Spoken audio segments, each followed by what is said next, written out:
Pues de todas esas medidas y de cómo afrontar los meses que tenemos por delante, vamos a hablar ya con Javier López, es economista y asesor financiero. Muy buenos días. Hola, muy buenos días, Marta. Bueno, empiezo, si le parece, preguntándole por esta última propuesta de Facua. Ellos abogan por establecer precios máximos para contener la subida. ¿Qué opina usted?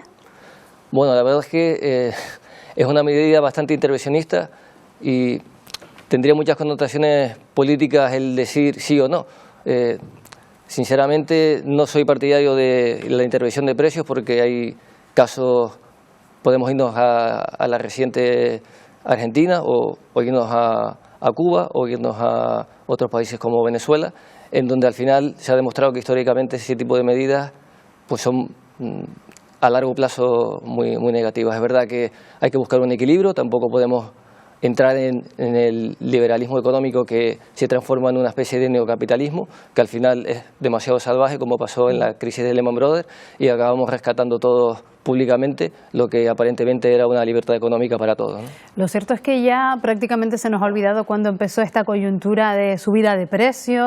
Estas medidas pues se pusieron en marcha en un primer momento para contrarrestar los efectos de la inflación derivados primero de la pandemia, luego de la guerra en Ucrania, y ha continuado. En economía suele decirse que los precios suben como un cohete pero bajan como una pluma. Yo no sé si en estos momentos es posible establecer cuándo empezarán a bajar o si comenzarán a hacerlo en algún momento, si ya nos tenemos que resignar a que queden como están. Sí, quizás tenemos que remontarnos al origen de todo esto, ¿no?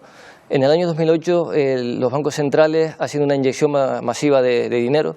Estamos hablando de unos 8 billones con B de dólares que se inyectan durante 12 años, hasta, como bien dices, la pandemia. En la pandemia, de golpe y porrazo, se vuelven a inyectar unas cifras que casi eran equivalentes a los 12 años anteriores. Es decir, en cuestión de 20 años hemos pasado de una deuda gigante a tener que afrontar una deuda que crea una inflación como segunda derivada. Al final no es solo la guerra de Ucrania o lo que está pasando en Israel recientemente con el precio del petróleo.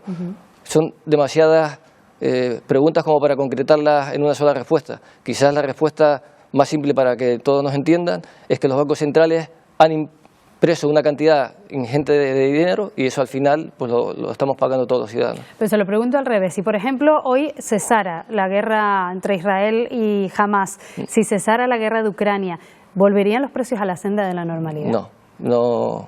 Como digo, es un tema de política monetaria. O sea, no podemos invertir dinero de la nada. Antiguamente un billete tenía un valor, representaba la riqueza de un país a través del oro. Ese patrón del oro se rompió y a partir de ahí empieza la inflación, que es más aguda en unos años, dependiendo de ciertos conflictos o dependiendo de la inyección masiva de dinero que, como te acabo de decir, en la pandemia ahí se creó un pico. Se inyectaron 4 billones de golpe y durante los 12 años anteriores se habían inyectado 4. Eso crea consecuencias. Al final, quizás nuestros televidentes lo pueden entender con lo que está pasando en Venezuela. ¿Cuántos millones de bolívares necesitamos para un solo euro? No es que la leche valga más allí, es que el valor del dinero es prácticamente cero. ¿Cuáles son los precios, los productos que más han incrementado su precio en este último año, por ejemplo? Sí, pues la verdad es que hay uno que es muy famoso, que es el aceite de oliva, que se han crecido un 110%, ha más que duplicado su valor. Estamos hablando de los últimos 24 meses, el azúcar ha subido un 60%, legumbres, la leche entera, frutas, verduras, hortalizas, todo en general ha subido entre el 30 y el 20%, la fruta un 25%, tanto la natural como la congelada. Estamos asistiendo, es verdad, a una relajación de la inflación durante este año, pero es que hay que tener en cuenta que el año pasado se llegaron a picos del 10%. Este año vamos a cerrar con una inflación cercana al 3%, cuando empezó en el 6%, pero esto no significa que haya caído un 3%. Este año van a seguir subiendo un 3% con respecto a lo que ya había subido el año pasado. Tampoco podemos hacer trampas al solitario. Es verdad que la inflación ha ido disminuyendo, pero todavía hay mucho camino por recorrer. Otro aspecto en el que se fijan muchas personas, las que tienen hipotecas sobre todo variable, es el Euribor, que en el mes de noviembre pues experimentó un descenso importante con respecto a la última década, el más importante en 11 años de hecho. Sin embargo, aquellas hipotecas que se revisen ahora todavía van a seguir creciendo. ¿Esto cómo se explica? Sí, las revisiones que sean semestrales, es decir, de hace 6 meses, sí pueden beneficiarse de esta caída que, como has comentado, no se ve desde el año 2009. Es decir, el Euribor ha pasado de niveles superiores al 4 a casi un 3,5, es decir, prácticamente media décima en cuestión de mes y medio.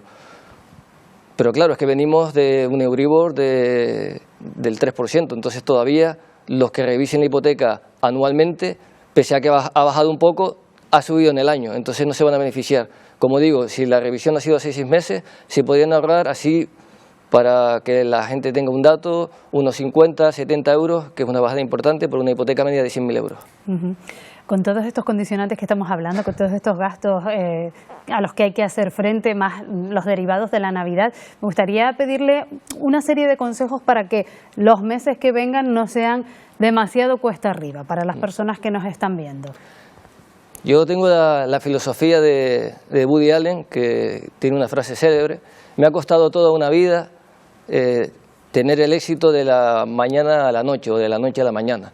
Es decir, hay que ir poco a poco, paso a paso, y entonces hay que imperar en la cultura del ahorro.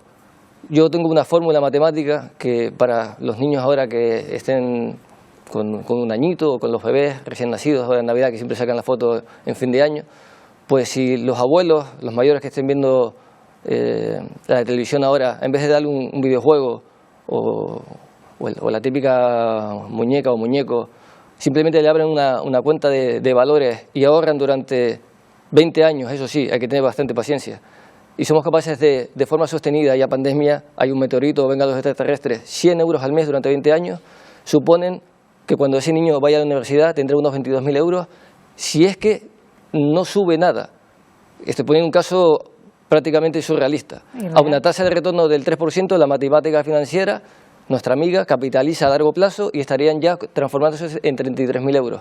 Si lo hacemos al 7 serían 50, si lo hacemos al 10 serían 75.000, y si lo hacemos lo que simplemente hace el S&P 500, que son las 500 compañías más importantes del mundo, Apple, Facebook, Amazon, que van cambiando sistemáticamente año tras año, tendríamos 130.000 euros dentro de 20 años. Pero claro, tampoco podemos hacer trampas y siempre prestajitos. Esos 130.000 euros tendrán su inflación correspondiente y no equivaldrán a lo que ahora. Y lo que pasa es que también hay gente que con todos los gastos que tiene que asumir, hay familias que no pueden permitirse esos 100 euros de ahorro. Sí, lo sé, 100 euros al mes, lo tengo estudiado, son 4 euros al día. El que fume, que deje de fumar. Javier, me lo pones todo muy difícil. Bueno, yo creo que podemos sacar 4 euros al día de cosas que están siendo negativas. Creamos un nuevo hábito alimenticio positivo y una cultura financiera positiva. Es verdad que si no podemos porque no llegamos, pues tendremos que asesorarnos y no podemos depender de lo que haga el mercado. Siempre estamos expuestos a variables exógenas, pero pedir asesoramiento, igual que cuando tenemos un problema en el coche, pues vamos al taller que mejor nos atiende, pues lo mismo hay que hacer con la banca y el asesor personal, que doña María y don Fernando lo conocen, en el banco de turno no hay que vender ningún banco, saben cuál es la persona que está por encima del banco y la persona le asesorará correctamente en función de su edad, de su patrimonio y de sus necesidades. Bueno, eso del trato directo en los bancos también nos da para otra entrevista entera, sí, Javier. Sin duda. Bueno, gracias por habernos acompañado, por habernos dado todas estas claves. Muy buenos días. Muy buenos días, Marta. Gracias.